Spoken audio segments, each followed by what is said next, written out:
Яңалыклар чыгарылышы үз эшен башлап җибәрде. Студияда Алина Валиева, исәнмесез? Шолыда билгеле яше урыны булмаган ике ират туңып үлгән. Йортсызларга кырысы кышны кичерү өчен ничек ярдәм итәргә? Балалар шифаханәсенә машинада ничек үтәргә? ГЭС бистәсенең 48Б йорты янындагы шлагбаумы юл йөрү өчен генә түгел, тыныч яшәү өчен дә киртә булды. Куркынычсызлык барыннан да югары. Шолыда җәяүлеләр өчен көтелгән җир өсте кичүен төзүгә кирештеләр.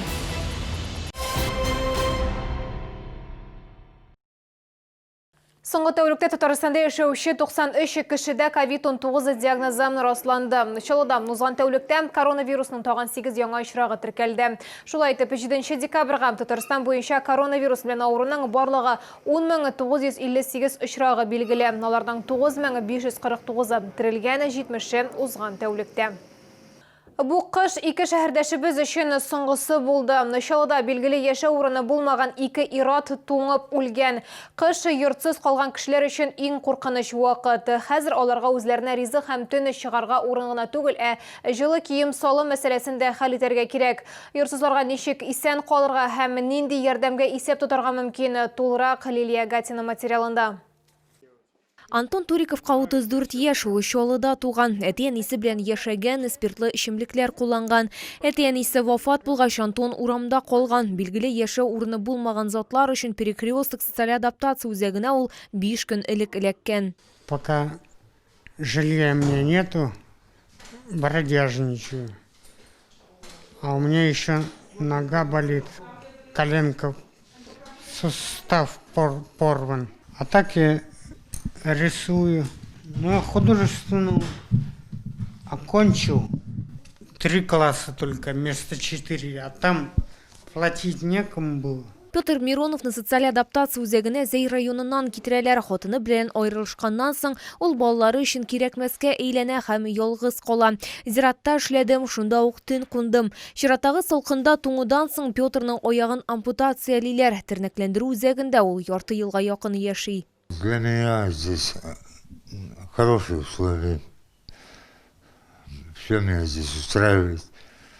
Персонал очень хороший, отзывчивый. Все здесь хорошо.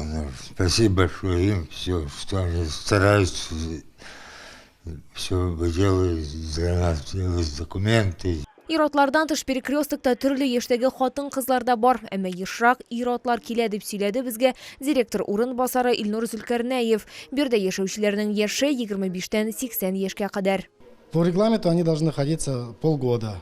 В течение полгода восстанавливаются документы, трудоустраиваем, кто-то снимает квартиру, дальше социализируется и проживает как обычные люди. У кого инвалидность или пенсионер, он обустраивается в дом-интернат для престарелых инвалидов и дальше проживает там.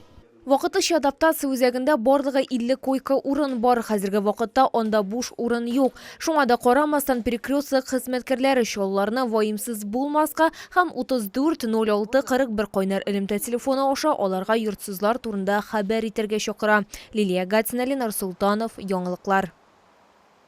Хәрәкәтне чикләүче киртә юлдан үтү мөмкинлеген генә түгел, тынычлыкны да бетерде. ГЭС бистәсендәге Тинчурин бульварында инде 5 елдан артык өчен көрәш бара. Шлагбаум аркасында автомобильчеләр балалар шифаханәсе янына керә алмый. Кырылманы исә 48Б йортында яшәүчеләр куйган. Алар бары тик яшәү өчен уңайлы шартлар телим. Дөрестлек кем ягында? Бу хакта безнең алдагы материал. Бу фотосурәт бүген социаль челтәрләрдә таралды. Шолылар анда балалар шифаханәсе янына машина белән баруның кыенлыгы турындагы ачулы язмасын да урнаштырган. Люди с детьми, на руках с детьми, бегут под дождем по гололеду вот сюда, а такси не может заехать. Какой беспредел вот это вот. Незаконно установленный этот. Вот ребенка привез в больницу, он сейчас пешком пойдет. Ну, мы с той стороны переезжаем, мы идем пешком с детьми. Ну, было бы хорошо, если бы его не было. Ләкин бирдә яшәүчеләр моның белән килешми. Нужен, потому что всякие там мамочки приезжают, как бы газуют, тут разгоняются с большой скоростью, как бы это опасность вообще для людей очень большая. И в плане парковки они тут заторы устраивают вообще. То есть даже не пройти, не проехать, когда нет здесь. Хотим, чтобы шлагбаум был, потому что и без него никак, и бабушки тоже здесь ходят, и колясочники тоже вот. Дөрестлек кем ягында соң сәламәтлек саклау идарәсендә шлагбаумны урнаштыруның законлымы икәнлеген ачыкладылар. Шәһәрнең сәламәтлек саклау идарәсенә хәбәр итүләренчә шлагбаум 2014 елда 48 Б йортында яшәүчеләр тарафыннан куелган. Кама балалар медицина үзәгенең керү системасын монтажлауда катнашы юк. Моңа бәйле рәвештә аны сүтүгә дә учреждениенең вәкаләтләре юк. Сообщаем, что шлагбаум, перекрывающий заезд ко входу детской поликлиники, расположенной в поселке ГЭС, установлен согласно протокола общего собрания жителей данного дома. Подъехать к поликлинике возможно с другой стороны. Бала үзәге генә йөри алмаган очракта шлагбаумны ачу өчен шифаханәнең сак хезмәтенә мөрәҗәгать итәргә кирәк. Әлегә каршылыкларны бары тик суд аша гына хәл итеп булачак. Лилия Гатина, Диана Мулярова, Ленар Султанов, Яңалыклар. Шалынаны Казаны ягына чыгучы юлда жер өсте кишүү төзелеше башланды. Яңа кырылма җәяүлеләргә трассаның иң күп йөкләнешле участокларының берсеннән куркынычсыз үтәргә мөмкинлек бирәчәк. Биредә көн саен меңләгән автомобиль узам, шулай ук юл транспорт хәрәкәтләре күп була торган урыннарның берсен бетерергә мөмкин булачак. Они же не останавливаются. Меня однажды чуть не задавили. В целях безопасности необходим обязательно. Бурмалы юл аркасында машина йөртүчеләр автомобиль алдыннан килеп чыккан кешеләрне күреп өлгерми. Шуңа күрә кайбер җәяүлеләр үз куркынычсызлыгы максатларында машиналар азрак булган урынга барырга мәҗбүр. Потому что боюсь, не перехожу, я через железную дорогу перехожу. Потому что здесь машины с той стороны едут, они то ли не замечают, то ли что. Хотя я сам водитель, ну, у меня автомобиль есть, я же на какой-то 5 минут, может, я поездию, а остальное время-то я пешеход. Булачак җир өсте кишүенең озынлыгы 24, киңлеге 3 метр булачак. Пыяла стеналар үтә күренмәле поликарбонаттан булачак. Халыкның аз хәрәкәтләнүче катламнары өчен һәм балалар коляскаларын күтәрү өчен пандуслар урнаштырылачак. Эшләрне 2021 елның көзенә тәмамлау планлаштырыла. Мондый корылма Чаллыда М7 трассасында икенче булачак. Беренчесе Зәп бистәсендә 10 ел элек урнаштырылган иде. Лилия Гатина, Руслан Бикмухаметов, Айдар Мусин, Яңалыклар.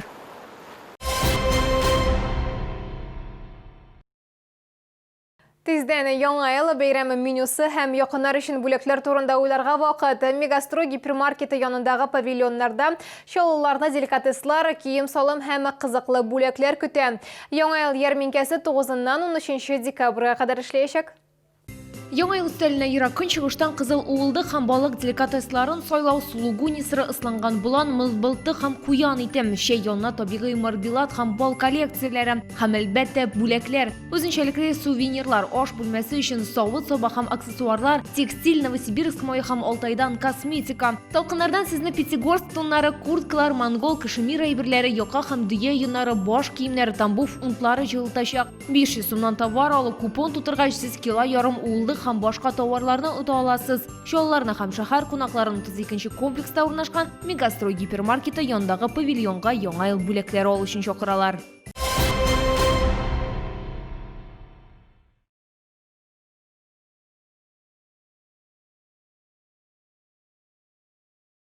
Бу сезгә ишкәрәсе соңгы мәгълүматыбыз иде. Мин Алина Валиева сезгә уңышлы эш атналары теләп сау булашам. Сәламәт булыгыз.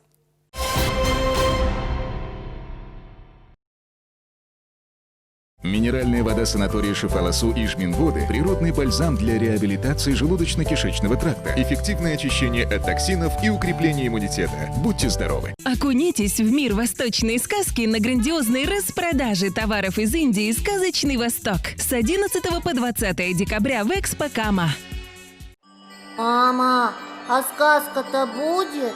Будет, Умка, обязательно будет.